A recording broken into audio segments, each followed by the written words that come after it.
Joining me now is former President Trump's attorney, Michael Veen. Thank you, sir, for joining us. Let's get right into those words that we heard from Senate Minority Leader Mitch McConnell. He ended the trial with this passionate speech about President Trump's involvement in the insurrection. During it, he said that the former president is still liable for everything he did during his period in office. Are you expecting to face more charges against Mr. Trump in the near future, and do you anticipate being part of that defense? No, that's just political rhetoric, and I was hopeful that something would come out of this, that the political rhetoric would stop out of Washington, D.C., but I guess apparently it hasn't. Were you, though, surprised to hear those words coming from the leader of the Republican Party in the Senate?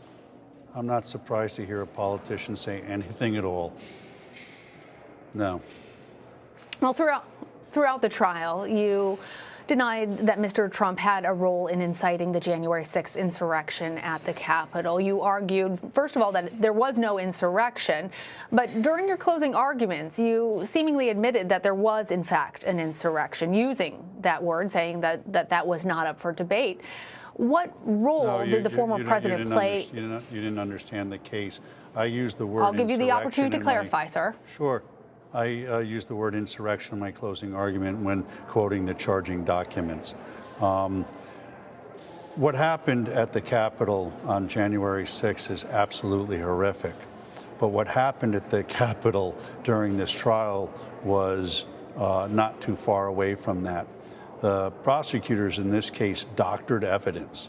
They did not investigate this case, and when they had to come to the court of the Senate to put their case on, because they hadn't done any investigation, they doctored evidence. It was absolutely shocking. I think when we discovered it and we were able to expose it and put it out, I think it turned a lot of senators.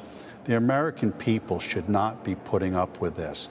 They need to look at who these House managers were and look to see whether these are the folks they want representing them.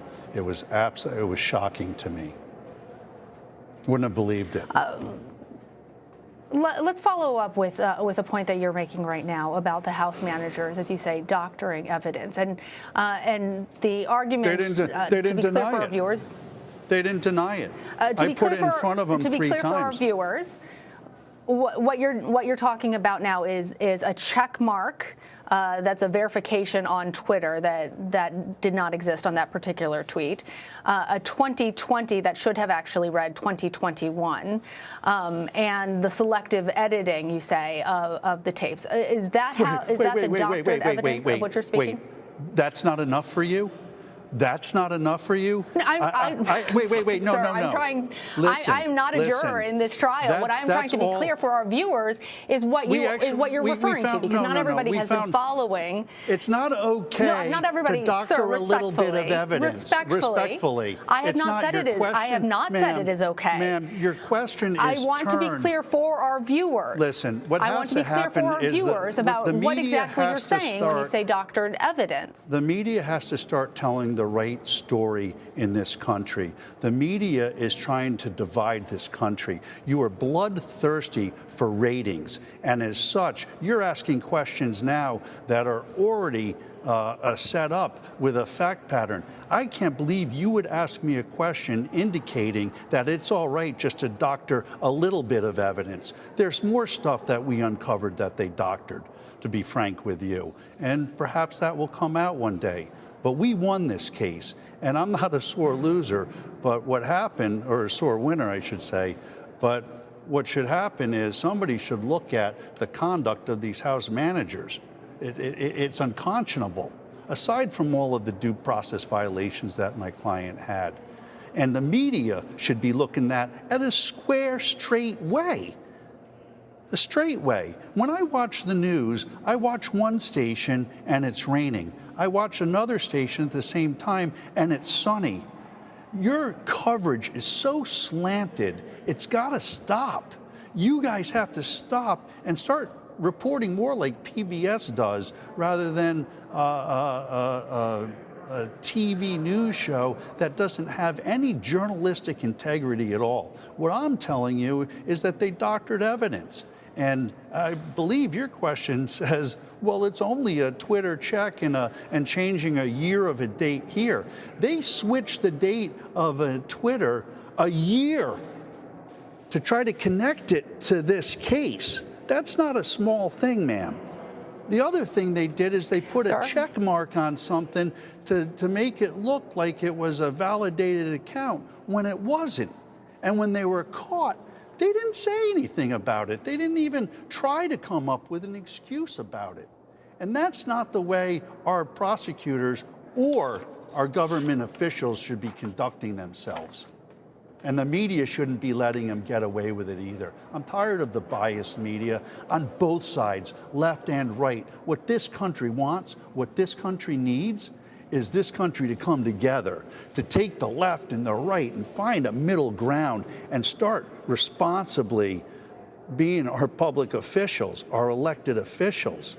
And one of the reasons why they do it is because of the media. Because the media wants to tell their narrative rather than just telling it like it is.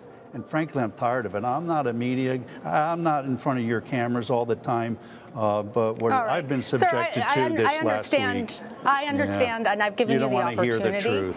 Yeah. Okay. I've given you the opportunity. I will remind you that what I said was that for our viewers who have not been following all of the hours of this trial, to be clear about what you are speaking about. And I understand I'm speaking that you about seem the House very manager's upset. failure to prove their case. That's what I'm telling And you. They weren't able to prove their case. You have won the acquittal of your client. Yes, and if you'd like to continue to talk about this conversation, we can have that discussion. I don't need to. But for me to ask a question, to clarify for our viewers, a slanted question that was set up to say it's okay for them to cheat.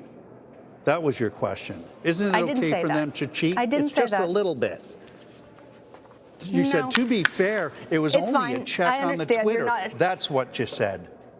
You got to live by your words. That's the problem. The media has to start living by the truth and not try to create a narrative. Michael Vander Veen, thank you for joining us. I do appreciate. Okay. I see you taking off your microphone now. That was President Trump's defense attorney, Michael Vander Veen.